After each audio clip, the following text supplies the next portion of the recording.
I kind of almost want to see, not that. I didn't want to... that Observer Ward, it's going to watch Super walk straight around that corner. And then Red, well, okay. Super with his ultimate faces Void. Oh, there's going to be extra help. Manifest stun. This should be the first spot. The Moonlight Shadow is trying to be used, but then in comes Ice, Ice, Ice. Look at the shackles over as well on the Rubik. The Black Hole instantly cancelled. Oh, Kabu. He's even body blocking a Moonlight Shadowed unit. So they do lose points of damage here. And now Chrono jumps in, catches out the 3 heroes. Enigma gets the Black Hole. Also making sure Morphling's going to remain here, but then again, the Mass Serpent wants to killing him off. The Lich Hold is going to bounce around inside the heroes too.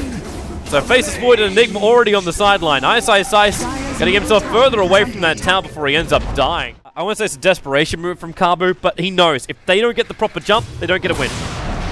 Maleficus, Midnight Pulse. Faces Void should commit the Chrono right now before they come in. The Lich Holding is going to bounce around the side of him. There's your Black Hole. Where's Super? There's your Chrono follow-up too. FY. This is a great fight for Tongfu. Even underneath the Mass Serpent Ward, it still works perfectly. Ice, Ice, Ice now joins the engagement. And Red moving himself away under the cover of the Moonlight Shadow, which will now break for a moment. Morphling onto the front lines too. Only 2 at the moment. Bottom lane. Ice, Ice, Ice comes in. Even makes a replica so they can just retreat themselves out of here. The Sprout, well, obviously the TP is going to break down one out. It's a good Chrono from Red, focusing on Ice, Ice, Ice. Necro units, though, they're burning up Kabu. He starts the Black Hole, but he's actually hit on, well, nothing. The Morphling jumped out to his replicate. Ice, Ice, Ice is already dead. And the Enigma... Wait, did he just kill himself on Necro units? I think he did. The Prophet only bounced through, but I think he wasn't expecting both of it together. And, well...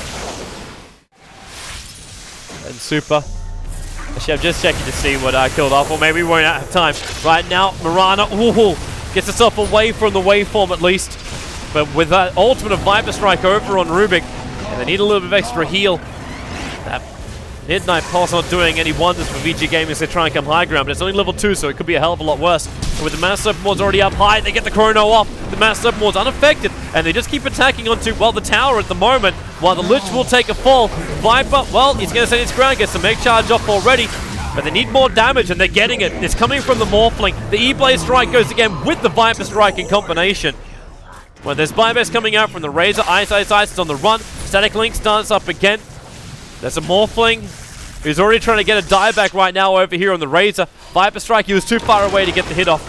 The mech's coming off cooldown in 3 seconds time, while up on top lane, FY is duking it out with Kabu. Kabu jumps, where's your Hex? Follow-up Shackles with the creep wave here. It's not enough mana! Maleficus will actually kill him.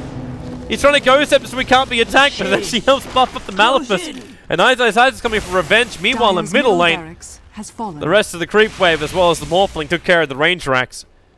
That's a good, successful escape. A waveform will catch 3 heroes right now, and he knows that E-Blade, okay, doesn't even need to waveform it out. Actually, ran short of mana. Giving a little bit of damage now, jumps out to his replica to get rid of that, but Super, Meg Charge will go. Nice time block from Red, and the Plants of Field will get the rest of the kill with the extra Chrono being used to ensure the Fenrir is going to die. While Ice is chasing down Piranha. Not to mention that mid-Rax is pretty well open. He's got a Skadi inside of him with a Lincoln Sphere protection as well. So stealing abilities is not as easy, and the Mass Serpent Ward's Kabu gets shotgunned to death and then waved on his corpse. And man, that Morphling, I don't even care how much damage Razor thinks he's dishing out right now. Like, they lose the mid-Rax, and then Morphling is just so big, not to mention what Super's capable of achieving. And they're pinging out to go for the double Raxing, and there it is. GG call comes out. Tongfu realizes they cannot repel firepower of that magnitude, so now I'll accept their fate. And it will be 17-10. Vici Gaming remaining here in the WEC, while Tongfu will be eliminated from the Chinese qualifier. And this game coming up, we're heading ourselves into the winners bracket matchup with LGDC going up against HGT, and then a final game of the day will be coming up, I believe, after an hour break or so, and then it'll be LGD going up against Invictus.